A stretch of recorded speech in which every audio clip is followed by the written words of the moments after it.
Elle répondit, « Quelqu'un a volé mon sac et il contenait l'argent avec lequel j'allais acheter des médicaments pour ma mère. » La mère dit, « Ne pleure pas, je vais les acheter pour toi. » La mère partit avec la jeune fille et lui acheta les médicaments, puis lui demanda, « Es-tu en couple ?»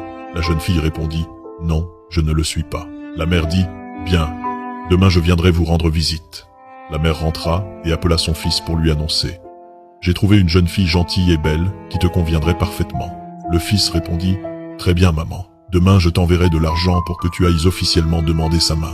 Mais surtout, avant d'accepter le montant de la dot qu'ils proposeront, appelle-moi immédiatement et n'oublie pas d'inviter tous nos proches à se joindre à toi pour cette démarche. » La mère suivit les instructions de son fils. Elle rassembla tous la famille et se rendit avec eux chez la jeune fille pour formaliser la demande. Ils furent accueillis chaleureusement par la famille de la jeune fille, plus précisément par son oncle qui était son tuteur. L'oncle donna son accord mais demanda une dot modeste, une somme délibérément faible qui sembla confirmer leur statut modeste aux yeux de tous. La famille et proche du jeune homme, qui avait accompagné la mère, montrent sur leur visage des rires moqueurs. Ils chuchotèrent entre eux que cette fille, sans fortune et de conditions modestes, était effectivement du même niveau que le prétendant, sous-entendant qu'elle était le seul parti qui pouvait lui convenir. Le cœur serré mais suivant le plan, la mère appela son fils pour lui relater la scène et lui communiquer le montant de la dot proposée. Comme convenu, le fils lui demanda de mettre l'appel sur haut-parleur afin que toute l'assemblée puisse l'entendre. « Bonjour à tous, commença le jeune homme, une fois le haut-parleur activé. Je vous remercie pour votre accord, mon oncle. Cependant, le montant de la dot que vous avez fixé ne me semble pas convenable. » Des ricanements étouffés fusèrent à nouveau parmi les parents du jeune homme, croyant qu'il trouvait même cette somme dérisoire trop élevée pour ses moyens. Il poursuivit d'une voix ferme et claire. « En réalité, j'ai l'intention de verser 3 fois le montant que vous avez demandé.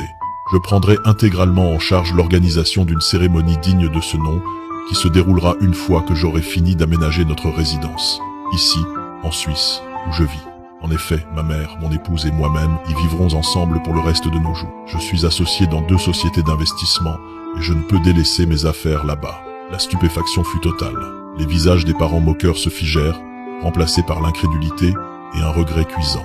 En un instant, ceux qui avaient ri et méprisé la mère se mirent à la supplier, rivalisant soudainement d'éloges pour leur propre fille, espérant que le jeune homme revienne sur son choix. Mais il était trop tard. La mère, blessée par leur mépris antérieur, ignora leurs suppliques. Les préparatifs du mariage avec la jeune fille rencontrée dans la rue furent lancés. Quelques jours plus tard, le fils revint de Suisse.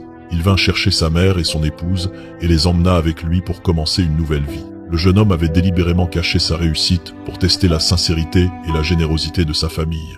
Leur réaction, teintée de mépris et de superficialité, lui avait révélé leur vrai visage. En les confrontant